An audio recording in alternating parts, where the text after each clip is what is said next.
On today's episode of Good Work, we talk about unions, Amazon. Matt and Jake get into a fight about math, and then we go to class to learn about class.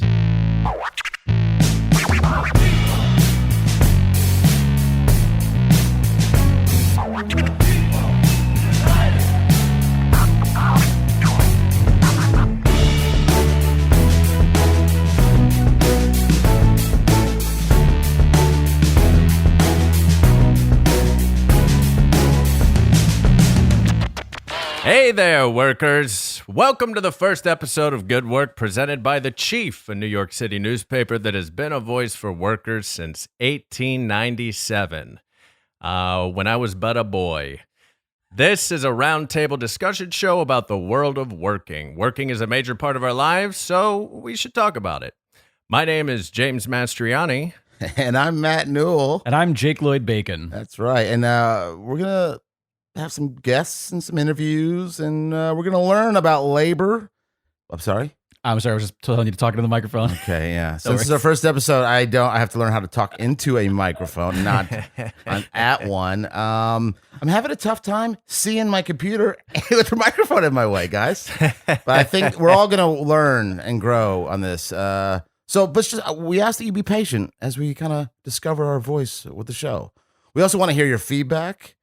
So if you have any thoughts or concerns, you can go ahead and email us at goodworkpod@gmail.com. Yeah.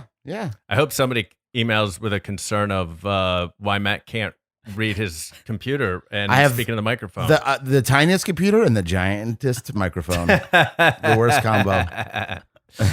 We got to get you one of those like Bob Barker mics in the future. Oh man, can anybody get those? I've never seen anyone else have one. Yeah, but why him. didn't those go more mainstream? They feel so efficient. Copyright. I mean, he must have some sort of like Bob exclusive Barker's deal with this. Yeah, he's holding it like a strong capitalist. No one's going to be able to get his. That's his IP. That's his. If anybody who has a microphone that's smaller than like 2 inches, in fairness, you're going to court. I do think Drew Carey also uses the same one, though, in fairness. So it's a Price is Right. It might just be a Price is Right exclusive. That might be my guess. Good to know. Can you tell that we're youths? People listening that are like older than 50 are like, everybody used those microphones on TV for 20 years. Yeah. We're youths, but then there's also people out there who are like, what's Price is Right? What's a game show? Yeah. I mean, listen, I know that we had some things we're going to talk about, but we just started talking about Price is Right. Is Price is Right, is like inflation going to just ruin that program? Oh, I didn't even think about that. That's a really good question. Price is Right must be such a difficult show to be a contestant on right now. Yeah, because everything is like 8, 9, 10% higher. That's It's true. like, how much of this Bush's beans can? It's like, I know it used to be $1.89. Now it's $40. Yeah. Everybody in the audience going, higher, Yeah. higher. Roll that beautiful bean footage, right? Or a dog.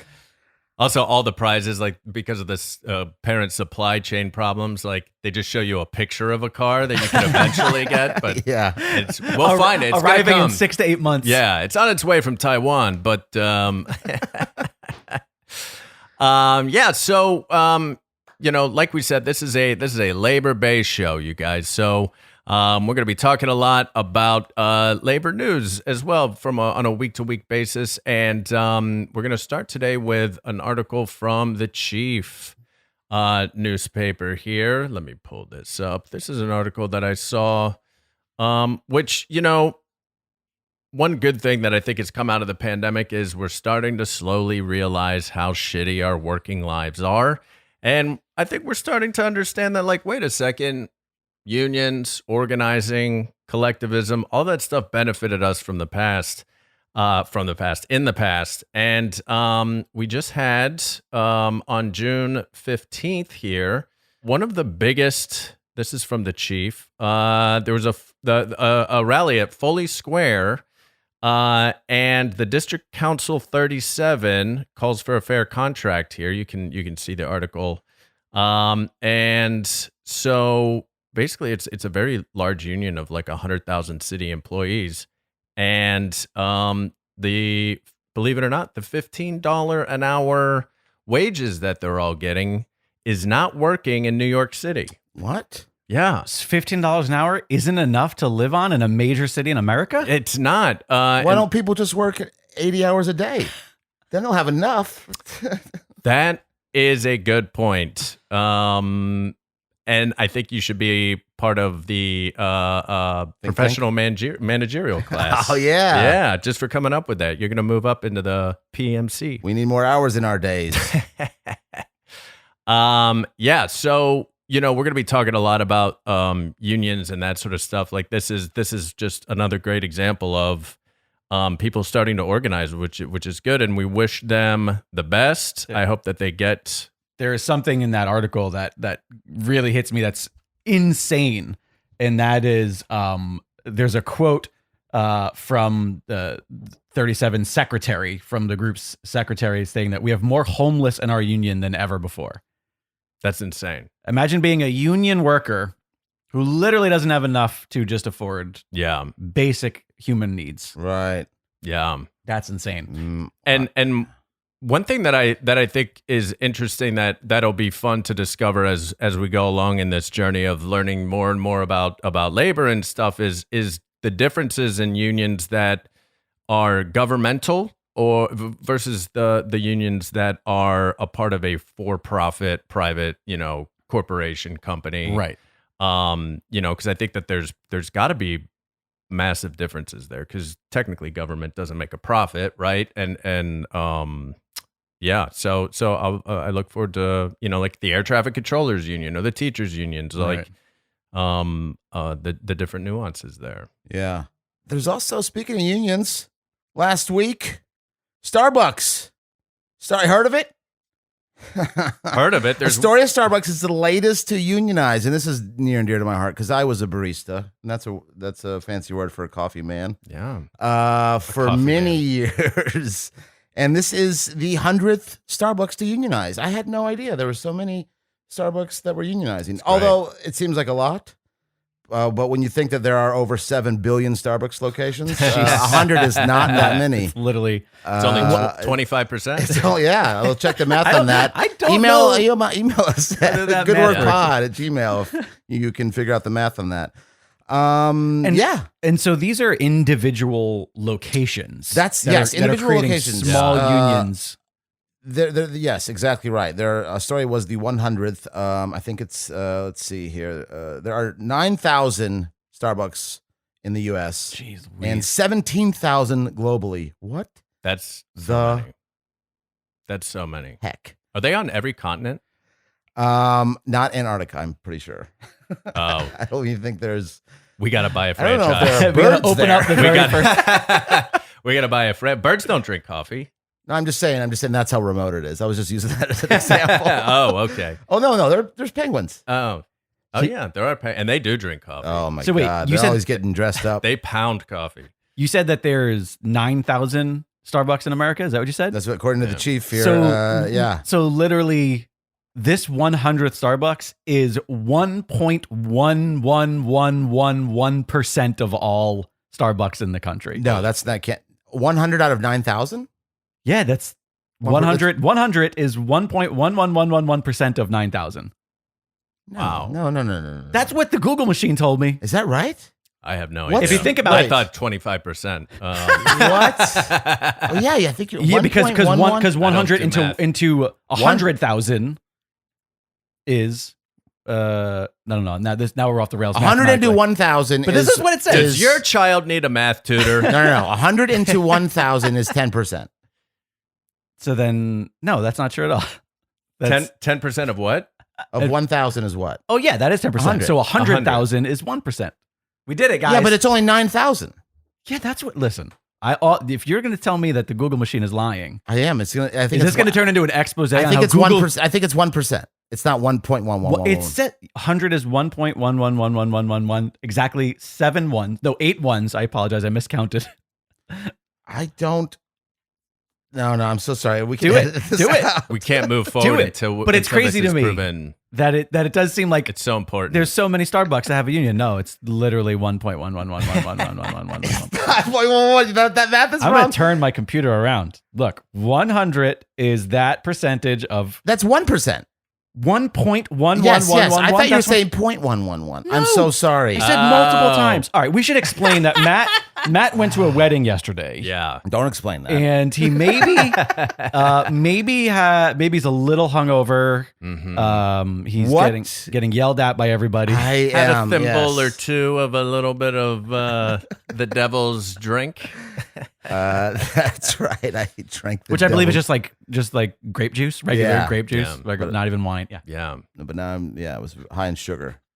Anyways, the point I was trying to make was barely any Starbucks have a union. Yes. Like this is such a milestone. It feels. Yeah. 100 Starbucks, and it's not even 1.2%. There's Also- 200 of them in New York. Just 200 Starbucks in New York City alone. That's fucking crazy.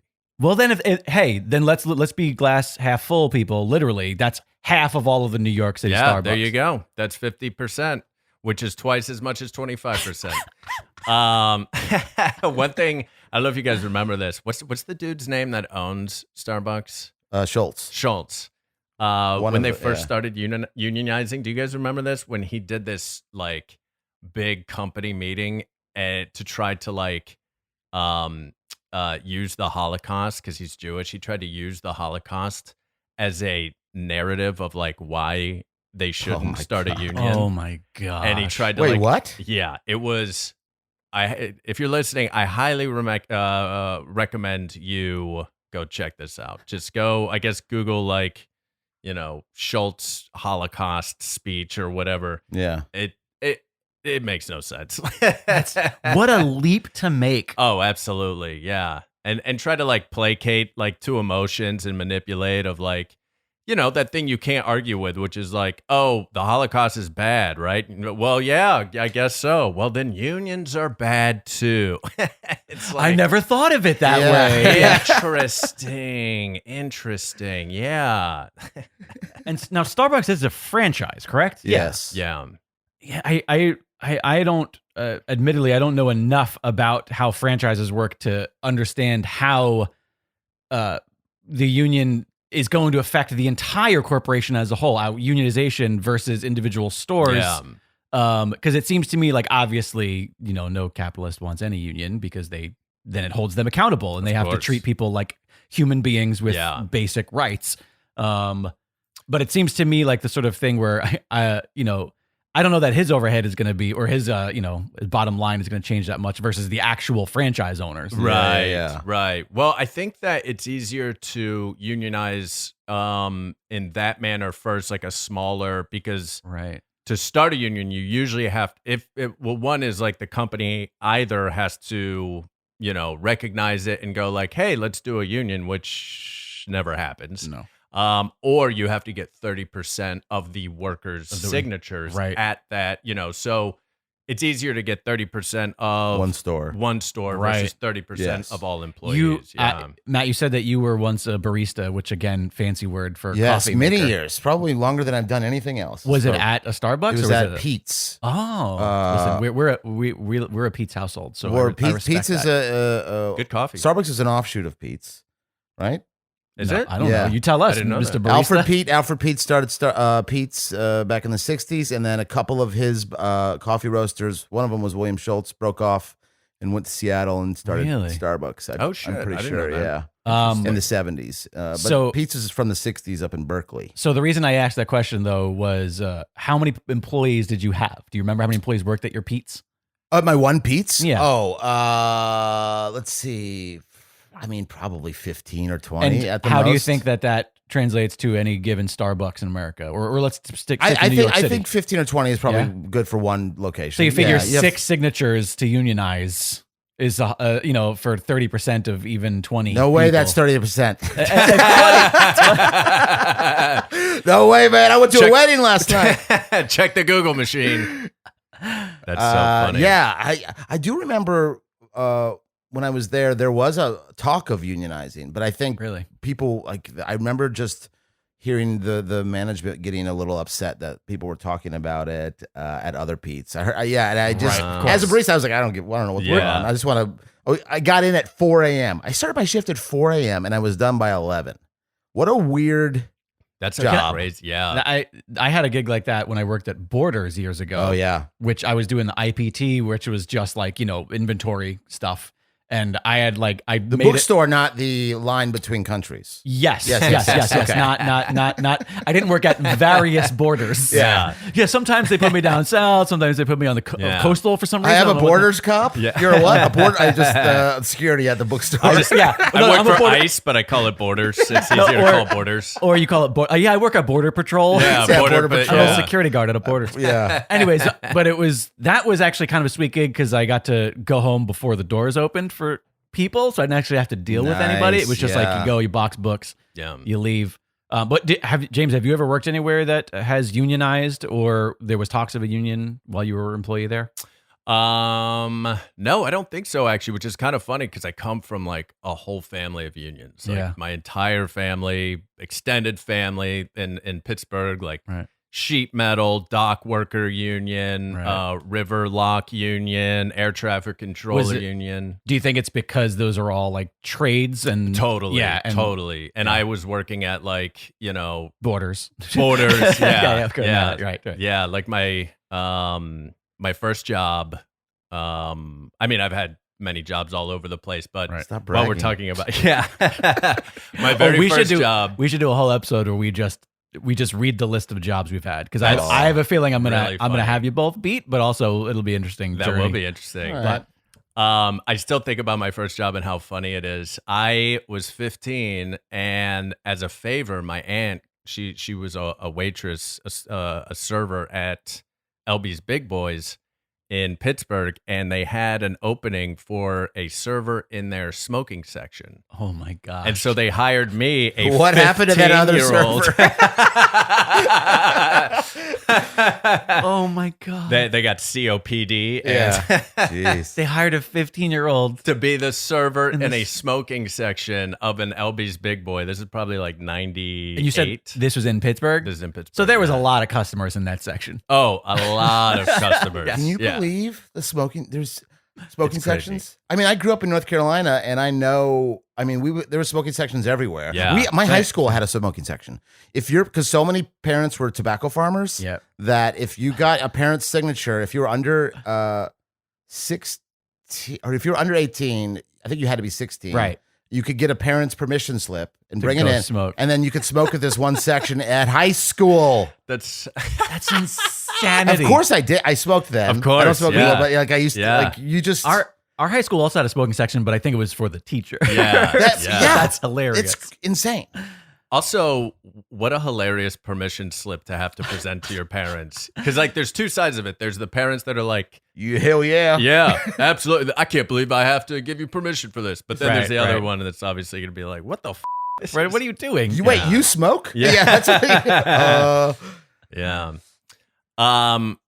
Also, really fast, I wanted to bring up while we're talking about unions, the very first Apple store just unionized in Maryland, in Towson. Towson, I think is how you say it, Maryland.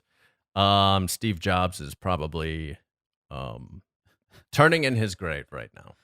But what I wanted to bring up... Wait, he was universally beloved by all of his employees, and he is renowned for treating his employees with the utmost respect. Oh, yeah, I forgot. Yeah, that's right. I forgot about that. I don't think you understood those movies, the 9 movies they made about him. Yeah, the 5 different people played him in a matter of 2 years. Didn't Ashton Kutcher play him? He was in one. I think... what a weird casting. Did Fassbender play him in one as well? I think, yeah, Fassbender. Fassbender's a really good actor. He can do whatever he wants. But Ashton Kutcher as Steve Jobs is bizarre. I mean, is it though? Because isn't he like a weird crypto bro now? Oh, I mean, personality-wise, yeah. Right on brand, yeah. I just think his look-wise, I'm like, he looks nothing like... You just put a turtleneck on anyway. That's true. Steve Jobs. That's true. That Theranos, Elizabeth Holmes looks like Steve Jobs. Yeah, yeah. So Apple's response to this, I think, is really funny because it's, kind of like obviously representing their own interests. One of the things they're saying is bad about having a union is what makes a store great is having a team that works together well, which is like already contradictory because if they're in a union, they're working together, right? One could argue it is a stronger group of people working together when they are literally called a union. A union, yeah. Yeah. It's like, listen, nothing separates people like unions. Yeah. Also, what's funny to me about this is like so many corporations, they want us to work for, seashells, but they want us to love their stores as much as they do.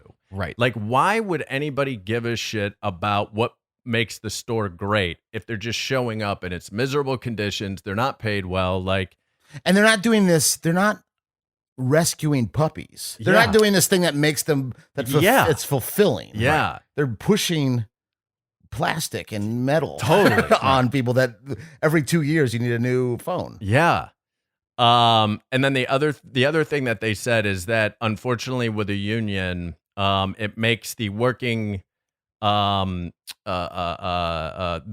store have less merit-based promotions because hilarious. So they're saying, listen, if you guys do this, then you won't get promotion solely based on how good you are. Yeah. Which doesn't happen right now. Right. Or merit-based also implies that like, oh, you need to do good for us. Exactly.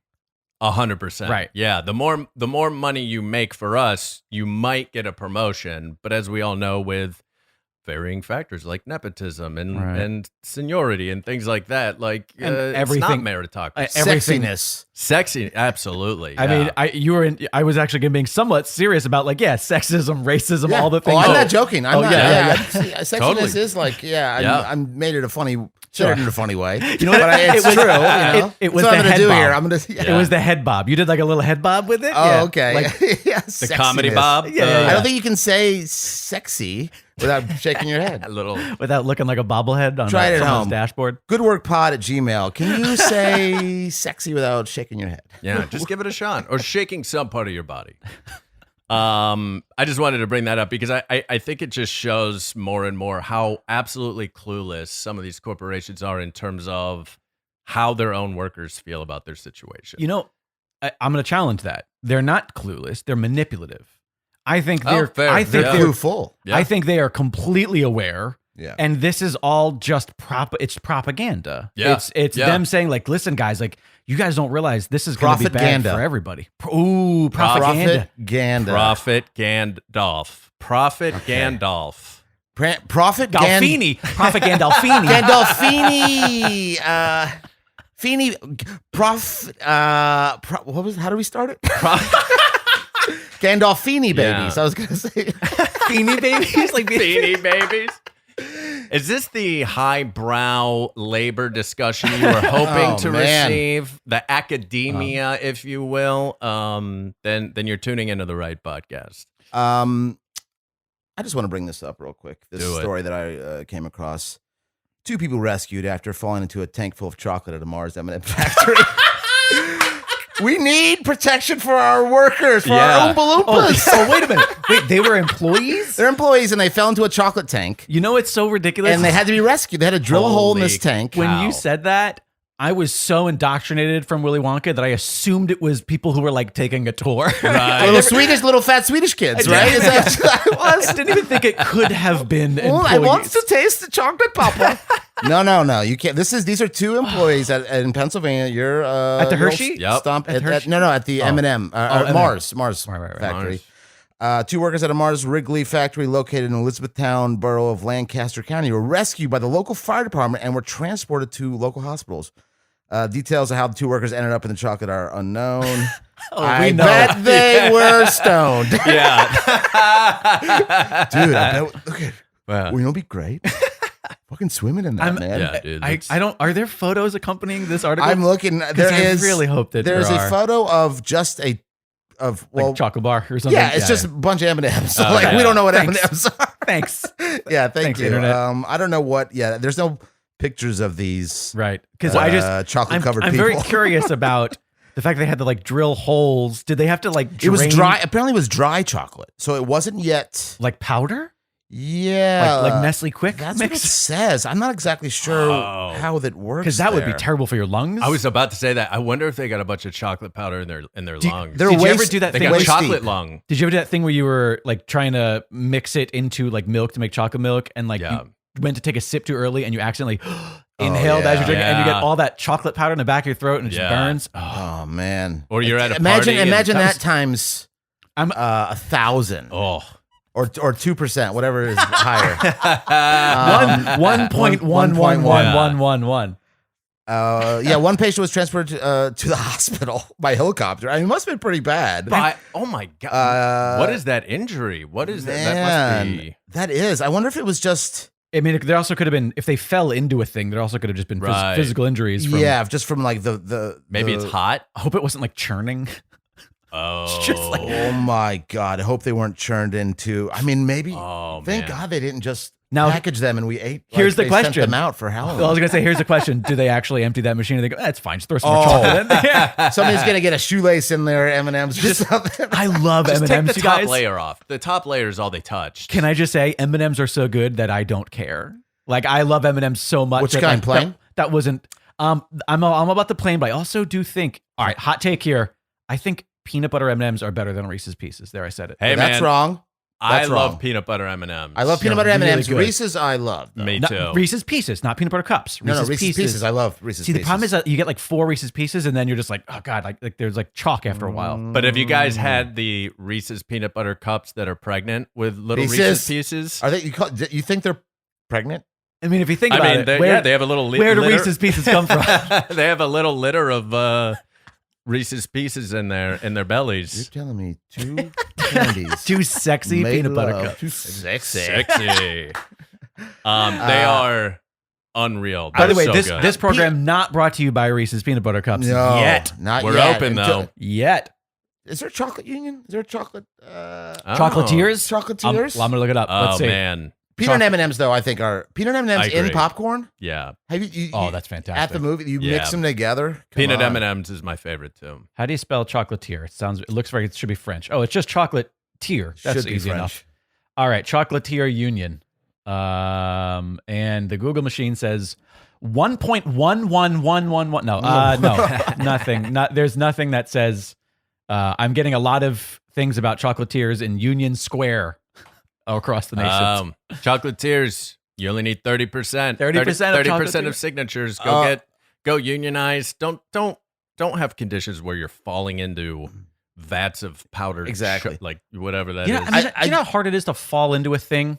I think it's pretty easy. I don't know. Depends on what the thing Gravity is. is It's hard to fly into a thing. I just want to. Falling is easy. I just want to say when the New York Post this attempted to get in touch with someone at the Brown Street factory to ask him about the incident. This is the man who answered the phone reportedly said, "I don't know anything," before hanging up. That was it. Sounds like he does know something. in fairness, that is how Why put that in the? I don't know anything. the chocolate mafia got a hold of him. Yeah. They were like, "You keep Yeah. your mouth shut." Prophet Gandalfini, whatever his name Yeah, was. yeah. Sorry, I couldn't come up with it. yeah. Profit. Yeah. That was too long of a stretch in between. Good Work is presented by The Chief, a New York City-based newspaper that has long focused on municipal government, civil servants, and the important issues affecting New York State and federal employees. Recently, under new ownership, they have expanded to cover issues of broad concern to all working people in the private and public sectors, as well as the ever-growing gig economy, not just in New York, but nationwide. And the chief believes that labor needs its own paper and is proud to fill that need. So visit thechiefleader.com, where you can subscribe for as little as $2.75 a month. That's it? That's it. The price of half a cup of coffee because of inflation. Thechiefleader.com. All right, workers. So in some of our episodes, we're going to learn together kind of with a tone of curiosity about different aspects of labor, like history, unions we've already talked about, sociological theories, different things that exist on the pro-worker side of things in economics and in our world. And in today's episode, we're going to learn a little bit about class. Now, a lot of people think class is just kind of like upper, middle, and lower and based completely on your income. And while income might have a say in your level of alienation from the world, certainly, There are nuances to class, absolutely, but today we're going to discuss it in kind of like a more black or white manner. I always feel like when I hear class, I think, oh, tax bracket. Totally. And Like class is tax bracket. That's kind of how I always view it. Yeah. And I do think that when I was a kid, I always remember like, growing up in the early 80s, that was how you got made fun of. You were like, yo, you're a lower middle class, you're low class, Totally, you're, yeah. like, oh, our family's upper middle class. Like there was, low, mid, high, and then there's the little brackets in between. But it seems like only middle has subsects. There's no like, I'm upper, lower class. Yeah, I'm lower upper. Yeah. Only the middle is segregated. I'm a billionaire light. Yeah. It's By the way, if we're going to create fake brands for this podcast, I mean, Billionaire Light sounds like a fantastic beer. Oh, yeah. Have you drank a billionaire light today? Yeah, totally. And I think, one of those, I think that when we view it as like a tax bracket thing, it kind of has that same sort of like, divide and conquer feel to it of like keeping, people that are in the employee class, which we'll talk about in a second, or the worker class, kind of like there's this mystification and they're like, oh, I may be an employee, but I'm a well-paid employee or better paid or whatever. Yeah. As opposed to understanding like, well, you're still in this one class, right? And so just to kind of hop into it, one thing that I discovered in my research that I thought was really interesting here about the basis of class, kind of like where it comes from, is the fact that we are all fundamentally material beings, and regardless of what hustle culture on Instagram tells us, we cannot transcend the physical world. So we have material needs, right? Right. And like Madonna said. Madonna said it all. She's a material girl. Some boys love me. Some boys love me. That's all right with me, right? 1.11. I don't know the lyrics. It's been a while. I know I'm a living material in a material world, and I am a material. I don't- by the way, she was a comrade. I don't think we're going to be able still to with clear us. that. So I think it's good that you didn't know the lyrics. We're Yeah, not yeah. going to be able to pay for that song. We can't get that. Oh, she's a friend. She's picking you up. Yeah, she's picking me Yeah. up. So the basis of class is basically what a person's relationship is to their ability to gain their material needs, right? Things like housing, food, medicine, that sort of stuff. For some people, it's very hard for them to get those basic material needs. For other people, they could have the material needs of 1,000 people, right? Right. And so the way our capitalist economy is currently set up, there's basically two major classes. The vast majority of people are born into the worker or employee class. They, rent out their body and mind and labor to somebody else in order to have their basic material needs met, right? Then the other class is the minority in our country, and it's called the capitalist class or the employer class. And Your bosses, right? Or sometimes more specifically, your boss's bosses. Yes, Yeah, your boss's totally. bosses. Right. Because most of the time, your direct boss is still in the employee It's class. still an employee. Right. And that's another thing that is a nuanced aspect of it. And I brought it up earlier, the professional managerial class. Right. Yeah. Where the employer class hires an employee to represent their needs, right? Mm-hmm. So, it's kind of this weird state of being like, well, I am an employee, but they give me a little extra money to represent their needs. I feel like I have found myself in that position in my life a lot, where I found myself, overseeing employees while simultaneously trying to keep my own job. Yes. Mhm. I feel like that is, in the various work I've done throughout the years, I found myself in that position a lot. And it's sort of a weird position to be in because you feel the pressure to reinforce your capitalist's boss needs, but then you also feel like, well, he's also, they're also taking advantage of me, and I want, and then you feel like a worker, but you also don't feel like the workers below you because you go, oh, well, they're complaining. It's like you're like a cop. You're like Sorta, yeah. Yeah, you have to like It's lonely. enforce. It's lonely up there. Management's lonely. Middle management's lonely. So lonely. Yeah, I get that. I feel like you guys have never been in the other, owned a business, right? I did.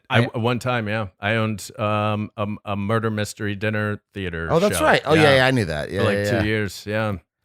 I was once an exploiter of people's labor. Oh, at one point. Yeah.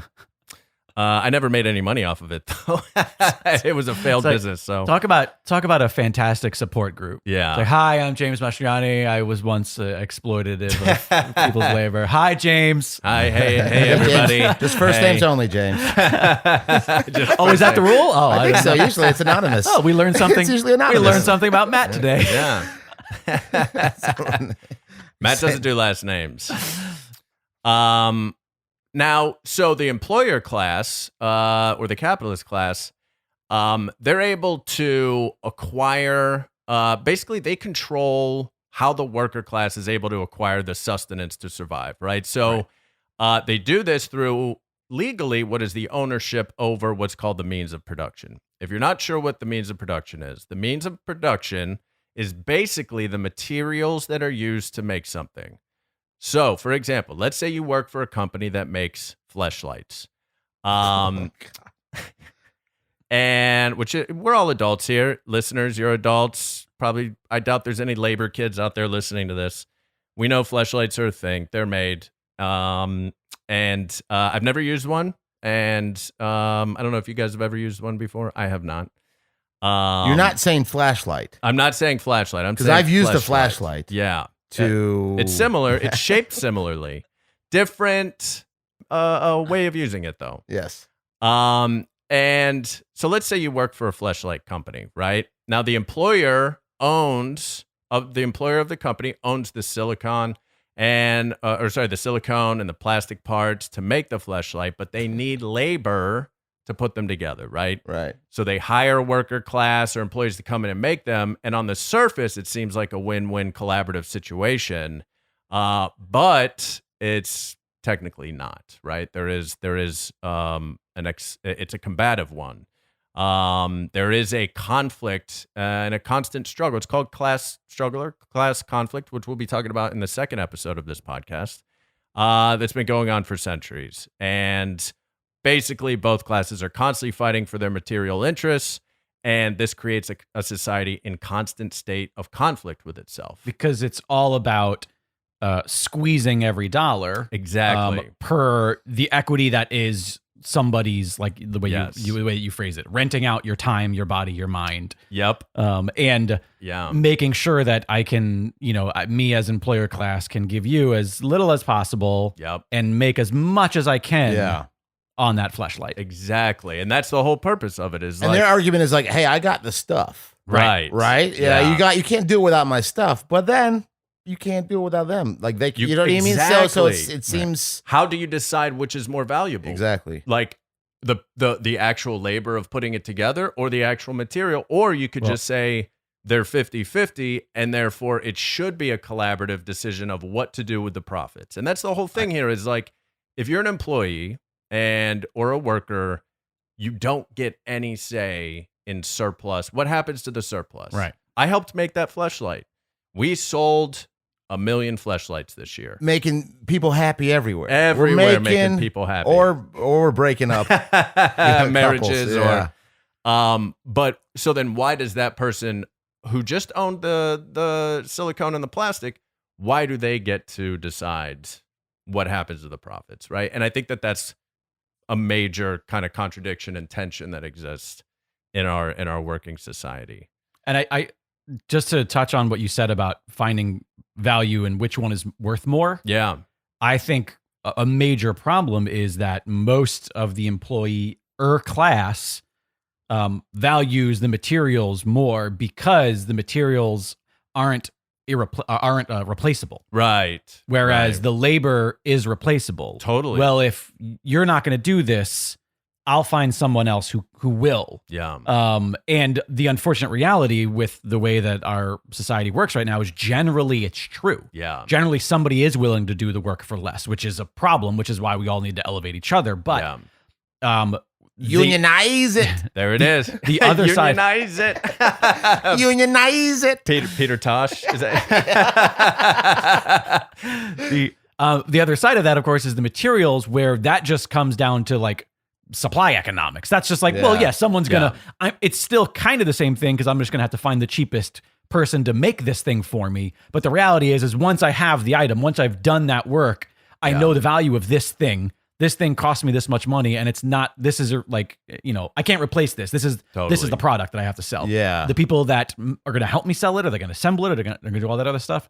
We're going to just play them against each other to see who's going to do this for as little money as possible. 100%. And especially if you don't have, class consciousness, which we'll also talk about in episode 2, and you don't have a union or some sort of like, there's power in numbers, right? Like if they keep us separated as individuals, it's so easy for them to replace us, right? It's so easy for them to just go like, oh, you don't like the, little marbles that I'm giving you for your hours of work? I'll find somebody else who does, right? And someone who needs marbles desperately. They need those marbles, yeah. And so I think like on both sides, right? Like, just like we talked about, the working class would argue that each side is contributing to the manufacturing of the fleshlights, right? Right. And the employer brought the materials, and the employees brought their bodies, skills, and labor. And so that, I think the working class argues that it's unfair that only the employer class gets to decide what to do with the surplus money, and also decide, the conditions at which you work. And we talk about all the time, like falling into M&M or chocolate, pulls of chocolate and that sort of thing. It's on the masthead of the chief. Good pay, safety, opportunity, equity. Like totally. Those 4 things aren't necessarily up to the worker in any condition. Yeah. They're always decided by employer and by the person, at the top, or people. Totally.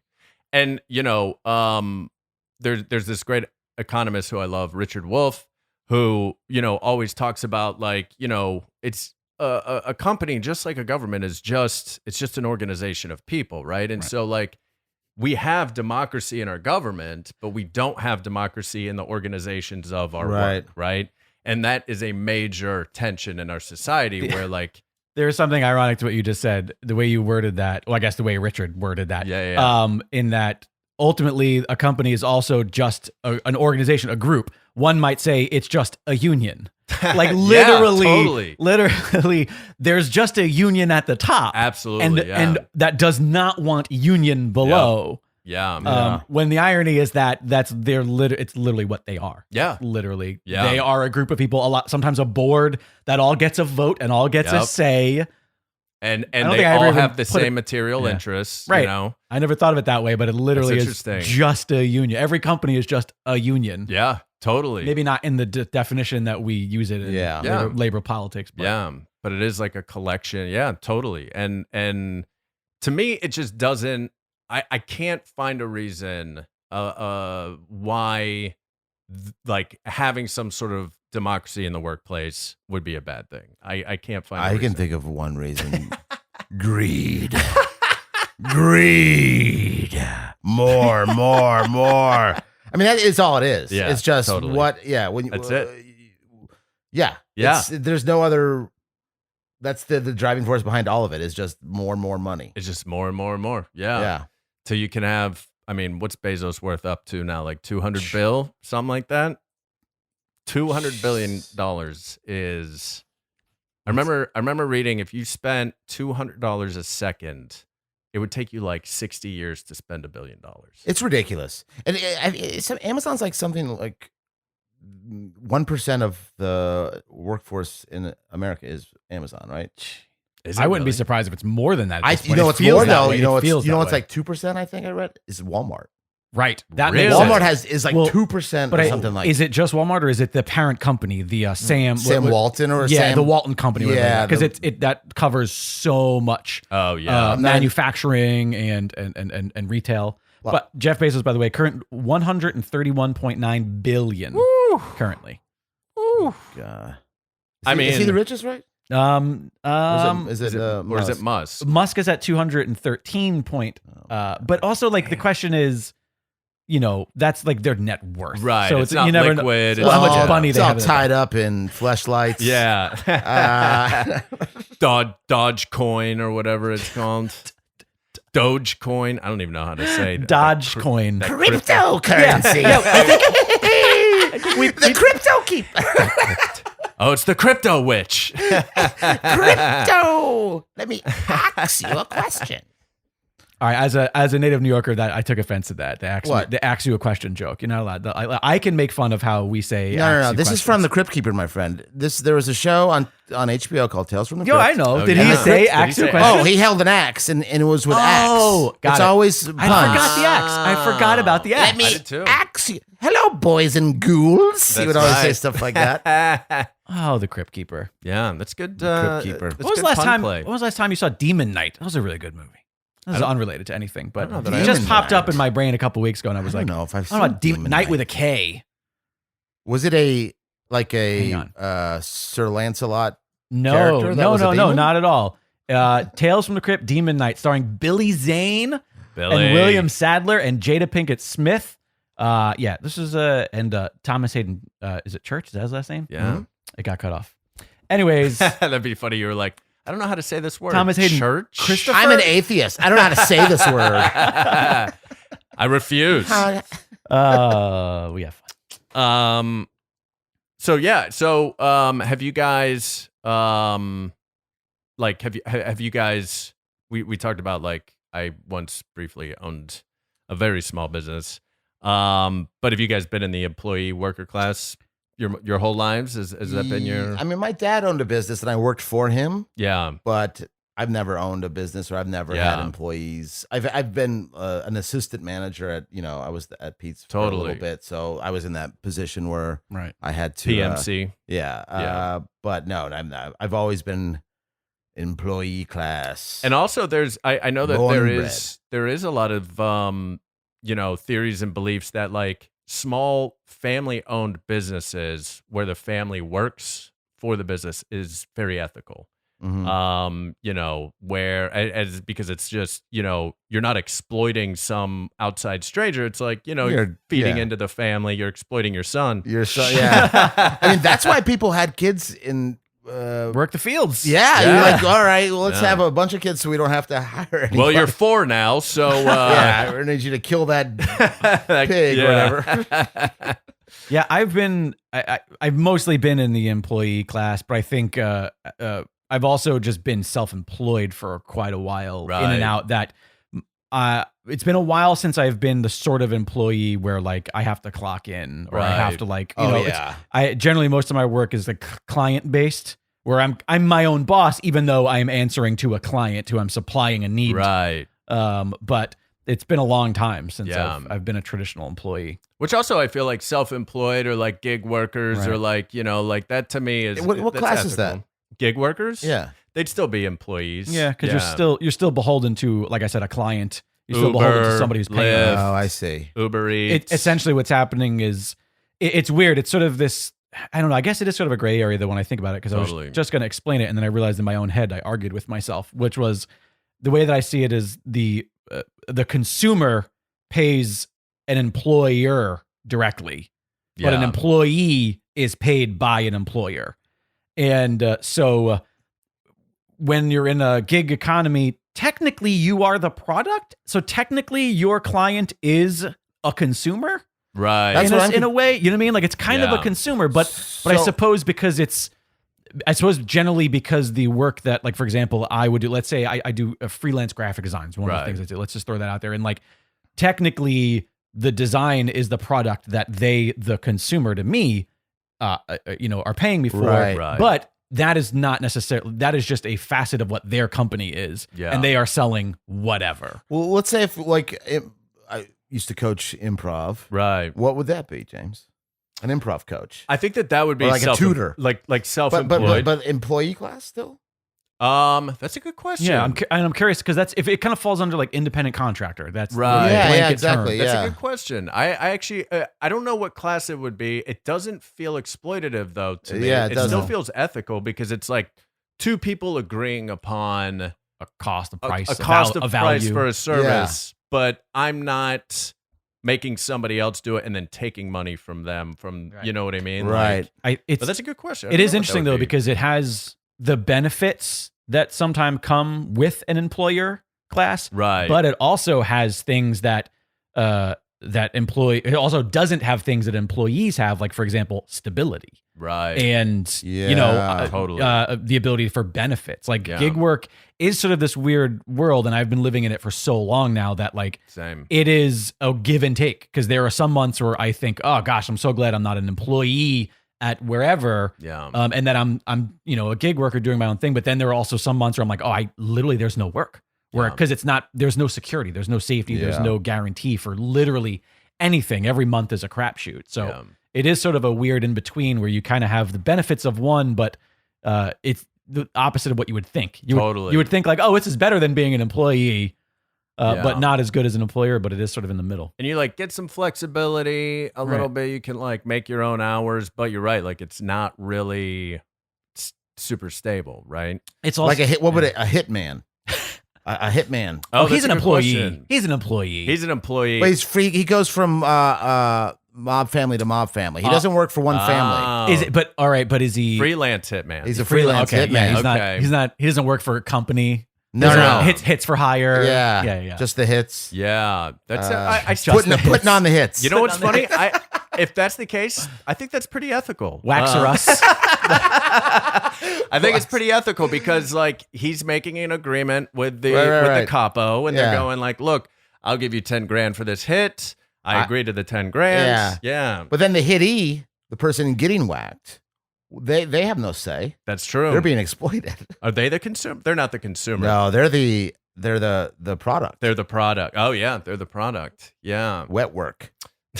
Right? Is that what they call it? Yeah. Totally. Yeah. Yeah, that's interesting. I feel I think hitmen are an ethical position in life. You heard it here. Yeah. Good work pod at gmail.com if you disagree with James. Being a hitman is good work. It is. It's good good work if you can get it. It's good work if you can get it. Although, again, if we're going to go in the guidelines of good pay, safety, opportunity, and equity, safety, not so sure about. Yeah, that could be Yeah, a but there's dangerous certain job. yes, but Occupational I mean, hazards. there's some occupational hazards. Yeah. just like working in a chocolate factory. Yeah. You're Yeah. gonna fall in sometimes. Every now and then, you end up in the vat. Yeah. And in terms of equity, like, I don't know. Maybe So- there's There's something about independent contractors that, like, it's, in my opinion, it's very kind of moral in that sense, or what was the word you were using? Ethical, rather. ethical, yeah. Whereas, like, your equity is really only as good as you. It's kind of the opposite of a lot of employee relationships where, like, my value doesn't really matter how good I do. Like the whole, Right. like the Apple nonsense where it's like, oh, a perks based or whatever that was called, achievement based perks or whatever Yeah, they call it. Like, merit based. Yeah. Merit-based, yeah. Like, the equity is only as good as my reputation as a freelancer and the work that I've done and the work that I Yes, continue yes. to do. So in that sense, it is kind of, a little bit more pure because you actually do make what you're worth for the most part. Yeah. Whereas when you're an employee, a lot of times you're not. Oh, no, yeah. you could- Totally. yeah. Which brought me to one question I wanted to ask you guys, which I thought was interesting, because the class can also be nuanced in a lot of ways. Like you could argue there's a landlord class and a venture capitalist class. Like we talked about the PMC. What class, and we talked about upper, middle, like all that sort of stuff. And I was thinking about LeBron James, right? And like Always. what You're always thinking about him. Always thinking about LeBron. What class would LeBron James be in? Because technically he is an employee of the Lakers, and technically they're probably making more money off of him than they're actually giving him, right? Hands down. But he's also You don't think they're breaking even every season? Maybe, I don't know. Actually, they haven't been very good the last couple of years.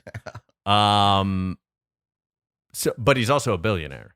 Yeah. So it's like it's this tricky like. well, he's he his isn't- own brand, though. He's his own. and that's the other thing. yeah. Like he also is an employer. I was going right? to say it's he's probably both because Yeah. when it comes to his job as a basketball player, Yeah. he is definitely an employee. But when it comes to his brand and when it comes to his Right. identity, he is Yeah. definitely an employee where he is Totally. probably in control of an empire. Yeah. Where he's probably wearing both coats. So he's being exploited by the Lakers. Yes. And then turning around and exploiting other people for, more money. It's interesting. Yeah. Yeah. I mean, we don't know. We're speculating. Maybe as a boss, he's an incredibly fair and fantastic employer. He's just constantly. I mean, like, I feel like he probably has nothing to do with the day-to-day business of some You whatever. think he has an assistant? LeBron James. Do you think he has an assistant? An assistant? Yeah. He has to. Yeah. Oh, of course he does. Right? Yeah. He has to. I think he has a team of people. Totally. There's a level. Yeah, that is unimaginable. That level of Oh, I know. I bet. When's the last time you think he's been grocery shopping?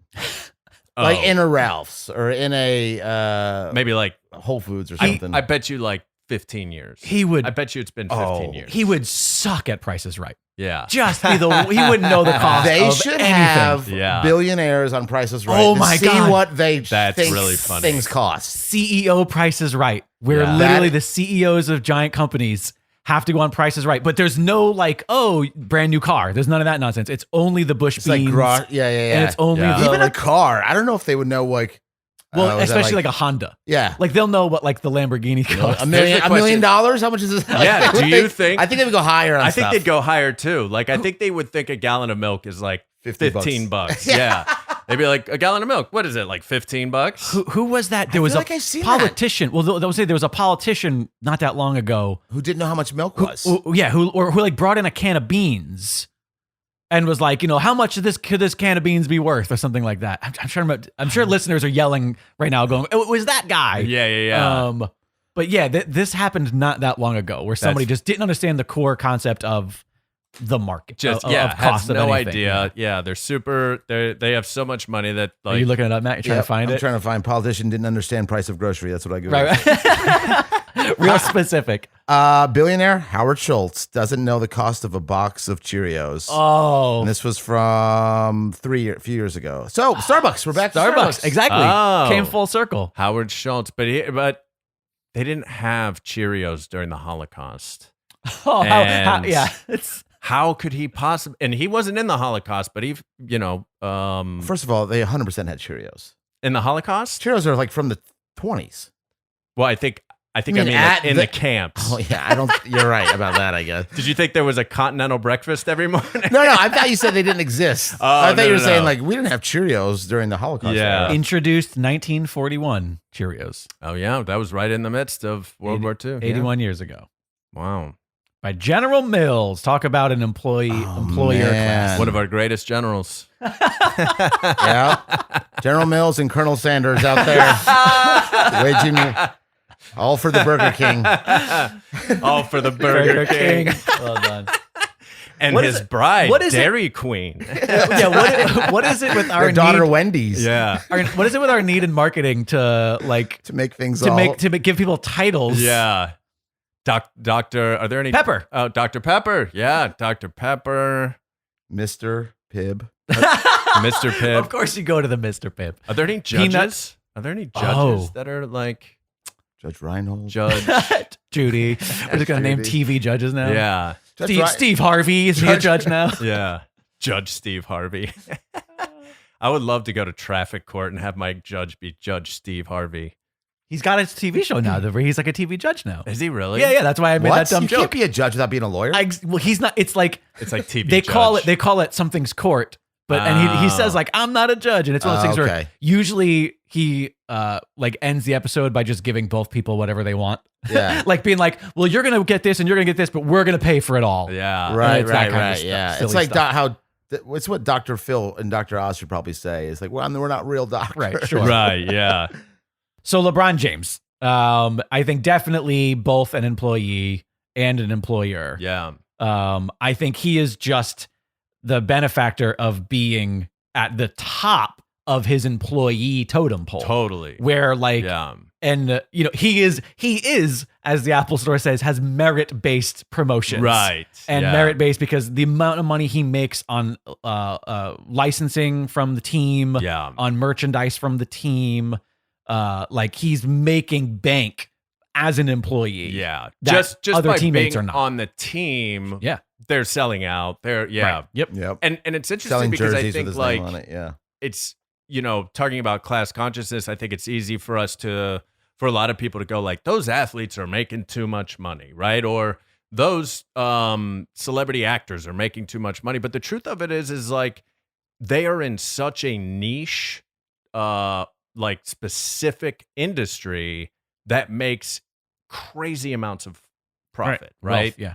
And, the NBA makes so much money, or Hollywood makes so much money that, believe it or not, they're also being exploited, which I think is hard for people to wrap around their head of like, the truth is like Tom Hanks is making Paramount way much more money than they're paying him, right? I always go to, as someone who's not necessarily a sports person, and you can tell because I just used the phrase sports person. Yeah. I always think about like the Seinfeld story where they were just like, yeah, no, we're good unless you're going to give us all this money. Like the cast of Seinfeld asked for this insane amount that sounds insane. Even just now I said insane amount, but the reality is it wasn't. We have been trained to believe that that's too much money for the work that you're doing. Or Friends did the exact same thing where at some point were they all making like $1 million an episode or some crazy amount. The last season, But the reality is like you said, that $1 million was a drop in the bucket for what they were making. Although I think that last year they lost money and they just paid them that much in order to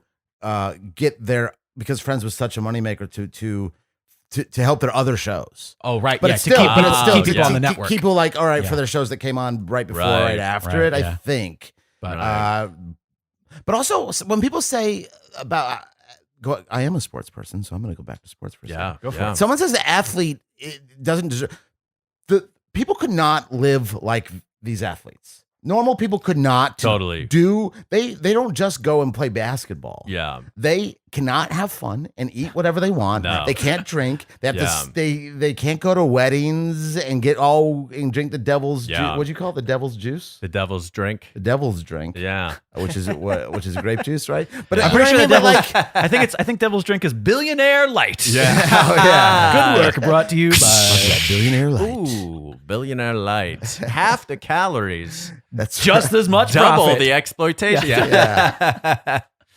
I agree. Well, and also like, most of the vast majority of the athletes don't make LeBron James money, right? No. Like most athletes have like 4-year careers where they make, and then their bodies destroyed.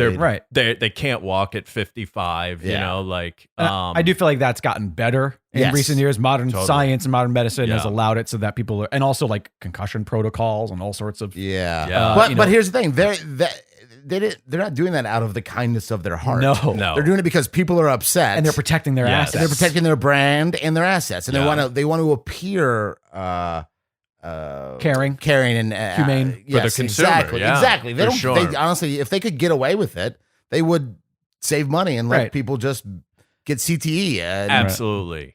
And even like goes back to the idea of democratizing the workplace of like, imagine if NBA players, if NFL players like actually got to have a say in the conditions in which they work. They got to say and what happens to their bodies, how often they practice, how often, what kind of equipment they use, like all that sort of stuff. And I know that in the basketball, and I literally don't even know. LeBron plays for LA now, right? Yeah. He's here in LA. Okay. Los Angeles literally, Lakers. I questioned whether or not I was right about that. Yeah.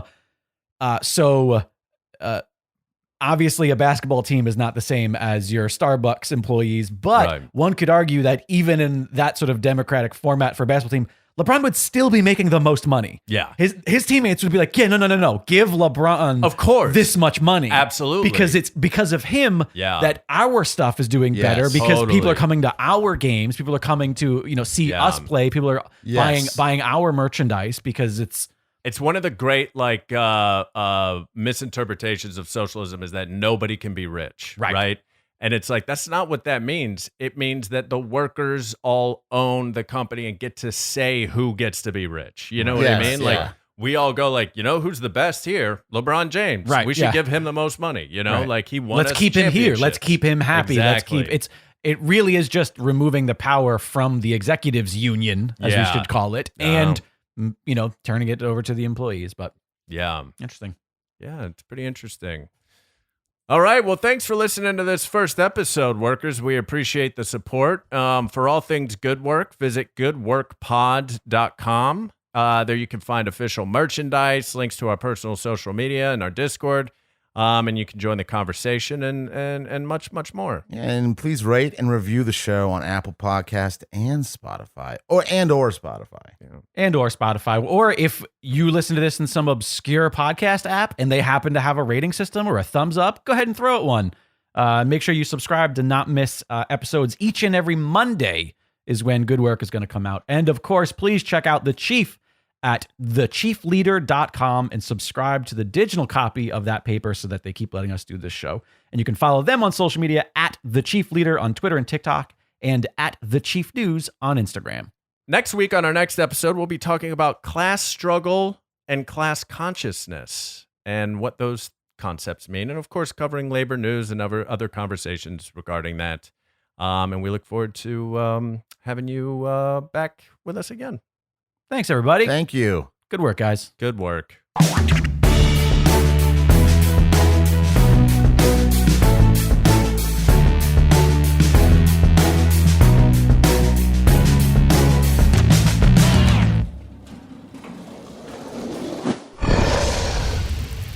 It's Dragon Wagon.